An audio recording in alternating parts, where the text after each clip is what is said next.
యేసుక్రీస్తు నామంలో బెతస్తా విడుదల పరిచయల తరపున మీకు ప్రేమపూర్వకమైన వందనాలు. ఈ దిన వాగ్దానము, యెహోవా కొరకు కనిపెట్టుకుని వారు దేశమును స్వతంత్రించుకొందురు. కీర్తనల గ్రంథం 37వ అధ్యాయం 9వ వచనం.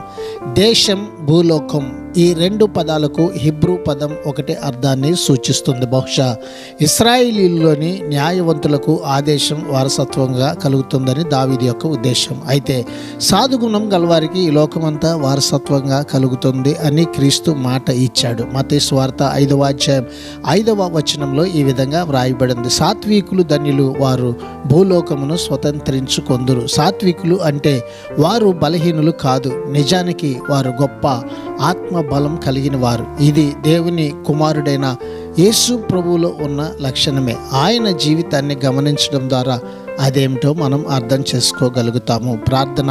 మమ్మల్ని మిక్కిలిగా ప్రేమించిన మా ప్రియ పరలోకపు తండ్రి యేసయ్య, నీ మహాకృపను బట్టి ప్రేమించి మరొక నూతన దినాన్ని మాకు ఇచ్చినందుకు నీకు వందనాలు, స్తోత్రాలు చెల్లిస్తూ మేము ఎల్లవేళలా నీ కొరకు కనిపెట్టుకొని ప్రభువా, ఇదిగో తండ్రి, సాత్వికులమై ఈ లోకమును మాత్రమే కాదు కానీ నిత్య జీవమును కూడా స్వతంత్రించుకునేటువంటి భాగ్యమును ఈ దినాన్ని మాకు అందరికీ కూడా ప్రసాదించమని యేసు ప్రశస్త నామములో ప్రార్థించి అడిగి వేడుకుంటున్నాము తండ్రి.